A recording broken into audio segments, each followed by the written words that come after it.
Baik, Assalamualaikum warahmatullahi wabarakatuh. Selamat pagi, salam sejahtera untuk kita semua. Pada kesempatan ini, kita akan belajar tentang uji Q kuadrat dan Mendelian genetik. Sebelum kita masuk ke uji Q kuadrat, mari kita sedikit mengulas tentang teori pewarasan sifat dari Mendel. Nah, teori yang pertama adalah bahwa ternyata menurut Mendel, setiap karakter itu dikendalikan oleh satu lokus yang di dalamnya terdapat dua alel. Nah, contohnya pada slide ini, karakter warna polong ini dikendalikan oleh lokus A dan dalamnya terdapat dua alel di sini, ya. Kalau dalam hal ini alelnya alel A besar dan alel A kecil. Namun bisa saja nanti ada alel A besar dan A besar atau alel A kecil dan A kecil. Sementara bentuk polong ini dikendalikan oleh lokus B, ya. Nah, yang kedua dari teori pewarasan Mendel itu ternyata bahwa terdapat alel yang bersifat dominan dan alel yang resesif. Alel dominan ini nantinya akan menutupi alel yang resesif. Nah, di lokus A ini atau lokus yang mengendalikan warna polong ini terdapat alel A dominan ini dan alel A resesif. Nanti fenotipnya pasti akan mengikuti alel A dominan, begitu. Sementara lokus B juga sama, ya. Nah, dalam keadaan seperti ini di mana dalam satu lokus ada alel A dominan dan ada alel A resesif, maka disebut sebagai keadaan yang heterozigot. Tapi nanti kalau ternyata dua-duanya adalah ada alel A dominan, maka disebut sebagai homozigot dominan.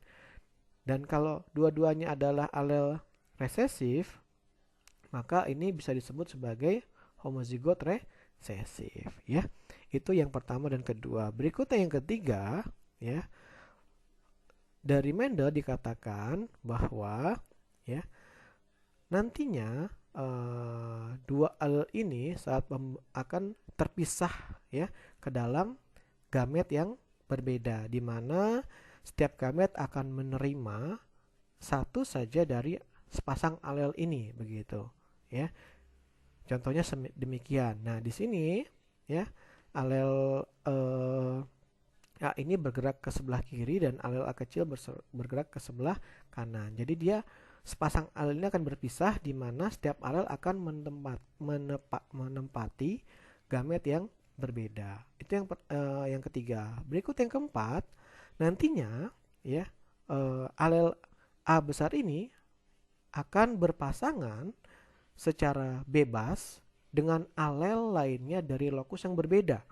Jadi A besar nantinya akan bisa berpasangan dengan alel B besar, ya, atau nantinya bisa berpasangan dengan alel B kecil. Jadi dia akan bebas berpasangan dengan alel lainnya pada lokus yang berbeda. Nah, sementara alel A kecil dia juga bisa berpasangan dengan alel B kecil atau berpasangan dengan alel B besar. Jadi itulah keempat mungkin yang salah satunya yang bisa kita petik dari pewarisan Mendel. Nah, berdasarkan ini nantinya, ya, pada persilangan monohibrid atau persilangan yang melibatkan hanya satu karakter saja akan diperoleh seperti berikut ini. Misalkan kalau kita menyilangkan A besar yang berwarna biru dengan A kecil yang berwarna merah, maka hasilnya akan 100% berwarna biru. Sementara kalau kita selving antara A besar A kecil dengan A besar A kecil, maka akan dihasilkan rasio fenotipe, ya, 3 yang biru dan 1 yang merah. Teman-teman pasti sudah memahami sebelumnya di kuliah. Jadi sekarang hanya pemantapannya saja di praktikum, ya.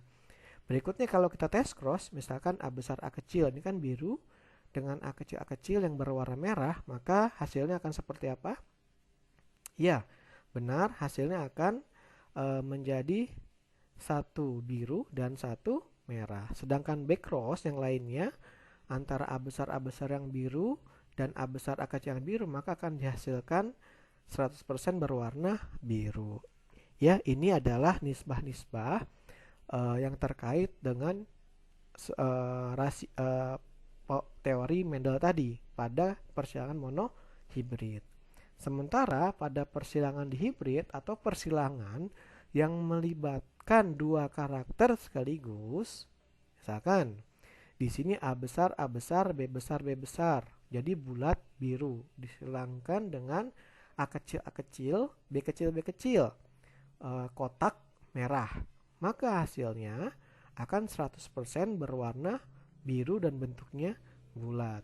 Namun kalau kita solving di sini, maka akan dihasilkan 9 bulat biru, 3 merah bulat, 3 kotak biru, dan 1 kotak merah. Dan kalau kita tes cross, demikian A besar A kecil, B besar B kecil, silang dengan A kecil, B kecil, kecil. Tes cross ini adalah menyilangkan dengan tetua resesifnya, maka akan dihasilkan rasio 1:1:1:1. Ya, ini sekali lagi rasio-rasio yang dihasilkan berdasarkan teori Mendel.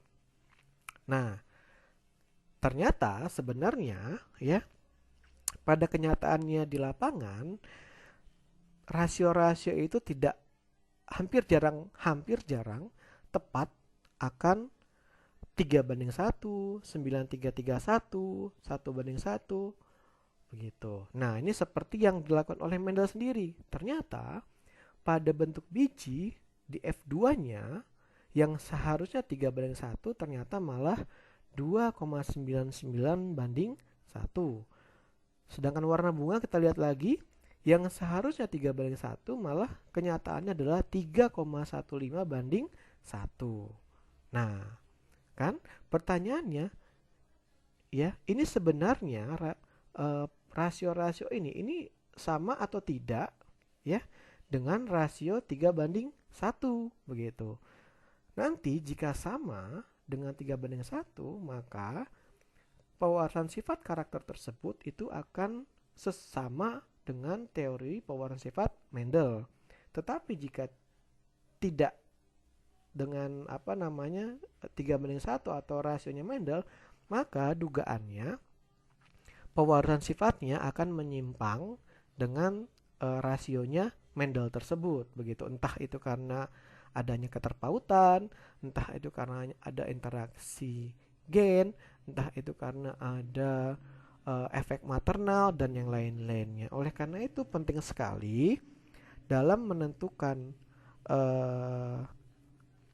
suatu rasio itu apakah sesuai apa tidak ya. Jadi jangan sampai kita dapat rasio 3,15:1. Oh, ini tidak sesuai, tidak sama dengan Mendel begitu. Jangan demikian. Maka karena itu kita perlu namanya melakukan uji statistik. Nah, uji statistik yang digunakan untuk pengujian yang sifatnya rasio ini adalah uji Q-kuadrat. Jadi dalam uji Q-kuadrat ini ya dibutuhkan pertama datanya dalam bentuk rasio atau frekuensi seperti misalkan 3:1, 9:3:1, 1:1, 2:1. Intinya adalah kita menguji suatu bentuk nilai yang sifatnya adalah rasio. Kemudian kategorinya lebih dari satu. Jadi jangan menguji dengan satu. Nah, menguji dengan 2, tapi harusnya 2:1, 3:1, 3:3. Nah, itu adalah kategorinya. Kemudian pengamatannya independen. Nah, sampelnya ini harus agak banyak lah. Ya, di sini setidaknya 10 atau kalau saya lebih senang 30 lah gitu kan. Nah, kemudian bersifat random. Dan rumus uji Q-kuadrat ini sendiri adalah di sini adalah nilai hasil pengamatan yang sebenarnya dikurangi nilai harapan, dikuadratkan, kemudian dibagi dengan nilai harapan itu sendiri. Agar lebih paham lagi, mari kita langsung saja ke contoh latihannya. Nah, ini contoh yang pertama. Jadi ceritanya ada persilangan tanaman yang berbunga ungu ini sebagai P1 ya, galur murni dengan tanaman yang berbunga putih. Oh maaf ya, harusnya ini P2 ya. Menghasilkan individu F2, jadi sudah dapat F1 kemudian di selfing mendapatkan F2, ini memiliki berbunga ungu ya sebanyak 705 tanaman dan berbunga putih sebanyak 224 tanaman. Pertanyaannya, apakah nisbah fenotipe yang diamati sesuai dengan nisbah fenotipe Mendel? Nah, sebelum menjawab, harus tahu dulu nisbah sesuai fenotipe Mendel itu nisbah yang apa? Kita lihat, ini kan populasinya F2, maka nisbah di Mendel itu adalah 3:1 ya, ingat-ingat itu kembali. Nah, tahapan-tahapan dalam analisis Q kuadrat apa saja? Jadi, nanti pertama yang perlu kita lakukan adalah menuliskan hipotesis. Kemudian membuat tabel kontingensi, menghitung Q kuadrat, membandingkan Q kuadrat hitung dan Q kuadrat tabel, dan membuat kesimpulan. Baik, yang pertama, nah kita akan melakukan hipotesis. Karena tadi pertanyaannya adalah apakah sesuai dengan nisbah Mendel, maka hipotesisnya adalah apakah data atau rasio ini sesuai dengan nisbah 3:1. Itu adalah H0-nya. Sementara H1-nya adalah data tidak sesuai dengan nisbah Mendel. Jadi ini dibuat hipotesis sedemikian rupa. Berikut yang kedua, kita akan membuat tabel kontingensi. Ya, tabel kontingensi adalah tabel yang terdiri dari bentuknya ini adalah pertama kelas fenotipe atau kategorinya. O ini adalah observe ya, yang diamati betul-betul di lapangan. Kemudian ada nilai, ada tabel E ini adalah expected yang diharapkan. Kemudian O min E, kemudian ini adalah rumus Q kuadrat sendiri, O min E dikuadratkan dibagi E lagi. Baik, kita akan mulai mengisi. Kelas fenotipe ini kita lihat ternyata di F2 itu fenotipenya ada ungu dan putih. Maka kita tuliskan di kelas ini adalah ungu dan putih seperti ini. Ungu dan putih. Kemudian di bagian observe ini adalah yang kita amati di lapangan. Ternyata kenyataan di lapangan ada 705 tanaman yang berwarna ungu dan 224 yang berwarna putih. Maka kita tuliskan di sini. Nah, seperti ini. 705 berwarna ungu dan 224 berwarna putih. Sementara yang expected adalah nilainya demikian. Loh, Pak, kok bisa 697 dan 232? Nah, expected ini atau yang diharapkan ini diperoleh dari misalkan ungu banding putih. Kan tadi harapannya adalah 3:1. Maka nilai E expected di ungu ini adalah 3/4. Dari mana 4, Pak? Karena total adalah 3 ditambah 1. Jadi di sini adalah 3/4. Sementara di putih adalah 1/4 dikali total jumlah tanaman. Sekali lagi, nilai expected di ungu adalah 3/4 dikali total tanaman. Sementara di putih adalah 1/4 dikali tanaman. 1 itu adalah, dia di sini kan rasionya 1. Ya, 4 itu adalah 3 tambah 1 totalnya. Ya, begitu. Kemudian kita isi nilai uji Q kuadratnya. Nah, jadi selisihnya adalah 8 dan 8. Nilai Q kuadrat sendiri adalah 0,1, 0,29. Totalnya adalah 0,39. 0,39 inilah yang disebut sebagai nilai Q kuadrat hitung. Ya, jadi ini adalah nilai Q kuadrat hitung. Nah, selanjutnya mari kita bandingkan nilai Q kuadrat hitung ya 0,39 dengan Q kuadrat tabel. Q kuadrat tabel ini sangat dipengaruhi oleh jumlah kategorinya ya. Jadi jumlah kategorinya 2, maka derajat bebasnya 1. Nanti akan kita bahas, sudah dibahas di perkuliahan. Jadi untuk yang kelasnya 2 ini menggunakan 3,8. Nanti kalau kelasnya 4 itu akan berbeda lagi Q kuadrat tabelnya. Nah, untuk contoh ini ternyata karena Q kuadrat hitungnya 0,39 ini lebih kecil dibandingkan Q kuadrat tabelnya atau 3,84, maka kita menerima hipotesis 0 tadi, yaitu nisbah di hasil percobaan ini sesuai dengan nisbah 3:1 atau sesuai dengan nisbah Mendel begitu. Ya, sekali lagi karena lebih kecil. Tapi kalau nanti lebih besar, maka kesimpulannya berbeda. Kalau Q kuadrat hitungnya lebih besar dibandingkan Q kuadrat tabel, maka kesimpulannya adalah nisbahnya tidak sesuai atau tidak sesuai dengan teorinya Mendel begitu. Ya. Ini contoh yang pertama. Berikutnya kita akan contoh yang kedua. Di sini persilangan antara tanaman berbuah bundar merah. Jadi dua karakter nih atau dihibrid. Ya. P1 galur murni dengan tanaman yang lonjong kuning. P2-nya galur murni juga. Menghasilkan ya di populasi F2-nya 879 tanaman bundar merah, 293 tanaman bundar kuning, dan seperti ini ya. Pertanyaannya, buatlah uji statistik yang membuktikan bahwa kedua gen mengendalikan bersegregasi dan berpadu bebas. Jadi ini sesuai Mendel juga, bersegregasi dan berpadu bebas ya. Nah, ini adalah tahapan-tahapannya begitu.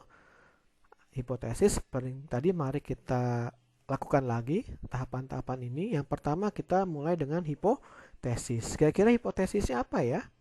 Nah, karena ini sifatnya di hibrid dan di F2, maka hipotesisnya adalah 9, 3, 3, 1 di H0. Ya. Sementara H1 tidak sesuai dengan 9, 3, 3, 1. Sekali lagi karena ini adalah di F2 dan di hibrid berdasarkan Mendel adalah 9, 3, 3, 1. Nah, setelah kita membuat hipotesis, mari kita coba tabel kontingensinya. Kita isi dulu kelasnya ada apa saja. Yang pertama, di sini ada bundar merah. Tulislah bundar merah, ada bundar kuning, ada lonjong merah, ada lonjong kuning. Jadi, penulisannya sebaiknya yang paling atas adalah yang dominan-dominan, dominan resesif, resesif dominan, dan resesif resesif. Tidak harus demikian, tapi agar memudahkan dengan rasio yang telah dibuat ini. Ya. Kemudian setelah mengisi kelasnya, mari kita isi observe-nya. Sekali lagi ini adalah yang diamati di lapangan sebenarnya. Maka mendapatkan nilai 879, ini bundar merah bundar, 293 merah kuning, sampai yang paling kecil 98 lonjong kuning. Lalu expectednya sekali lagi, kira-kira apa di sini isinya? Ya. Jadi di sini di merah bundar expectednya adalah 9 per berapa? Ya, benar. 9/16 ya. 9/16 dikali 1560. Hasilnya akan demikian. Sementara yang merah kuning ini 3/16. 3-nya dari mana? Rasionya 3. 16-nya dari total dari rasio ini 16. Sementara yang lonjong kuning ini 1/16 dikali 1560. Setelah kita dapatkan nilai O dan E, mari kita hitung Q kuadratnya. Nah, demikian sampai terakhir didapatkan Q kuadrat hitungnya 0,027. Setelah itu mari kita berikan kesimpulan.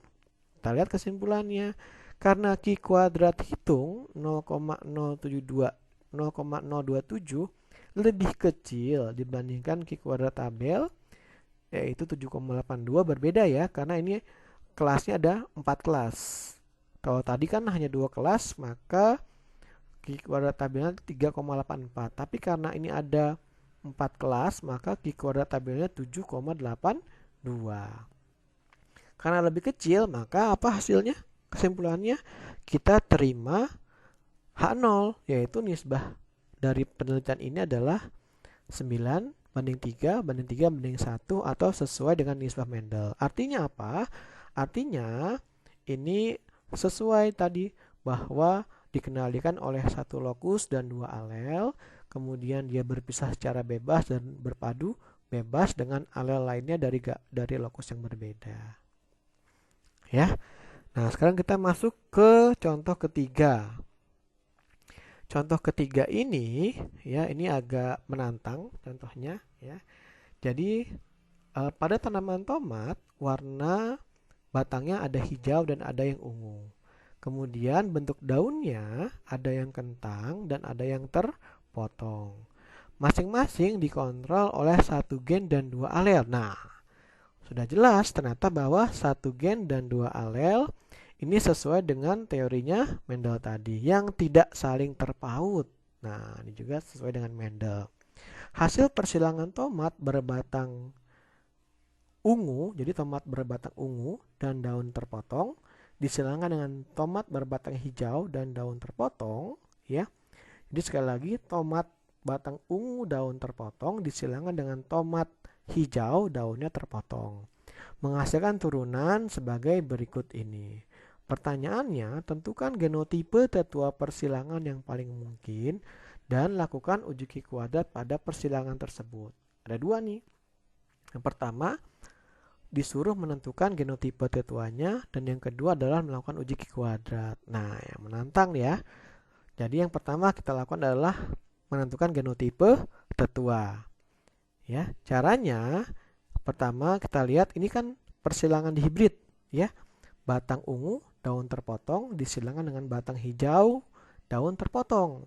Tetapi untuk mendapatkan genotipe tetua, ini akan lebih mudah kalau kita pecah, ya, menjadi per satu sifat dulu atau monohibrid. Contohnya demikian, ya. Contohnya adalah kita pecah nih.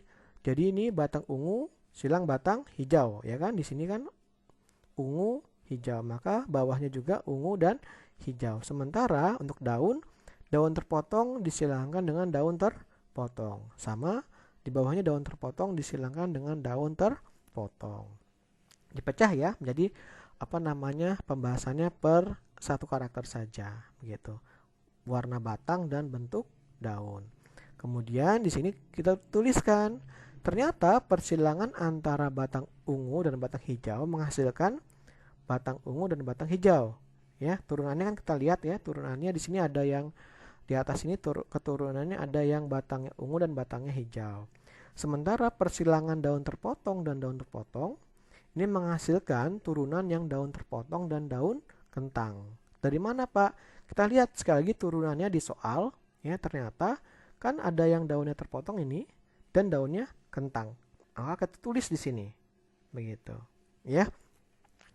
Nah, setelah kita tuliskan hasilnya seperti apa, mari kita tuliskan hasilnya. Hasilnya kita lihat, ternyata turunan yang dihasilkan dari persilangan batang ungu dengan batang hijau akan menghasilkan 424 tanaman berbatang ungu dan 417 yang berbatang hijau. Dari mana, Pak, 424 ini? Ini kita lihat dari 322 ditambah 120 ditambah 102, kan ini 322 batang ungu, 102 batang ungu, maka kita jumlahkan. Sementara yang batang hijau kita lihat 312 batangnya hijau, 105 batangnya hijau juga, tulis juga. Totalnya 424 dan 417. Sementara yang daun terpotong, nah kita lihat nih agak berbeda. Daun terpotong kita lihat, wah bisa besar sekali, Pak. Nah ini kita lihat, ini daun terpotong 322 daun terpotong dan 312 daun terpotong. Kita gabungkan di sini. Sementara daun kentang hanya 102 dan 105.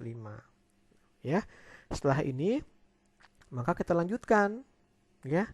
Kira-kira kita perkecil nih. Nah, untuk warna batang ternyata rasionya 1,02 banding 1 dan ini 3,06 banding 1 untuk yang bentuk daun. Nah, sekarang dari sini maka kita ingat lagi tadi di awal, ya. Ini kira-kira anggaplah hasilnya 1 banding 1. Kira-kira persilangan apa, ya, yang menghasilkan turunan 1 banding 1? Apakah misalkan A besar dengan A kecil atau yang lainnya? Kita lihat ternyata, ya, ini dia, ya. Ternyata rasio 1 banding 1 kita ingat tadi di awal slide itu dihasilkan dari persilangan A besar A kecil dengan A kecil A kecil. Kalau tidak percaya, kita lihat sini. Nah, kan?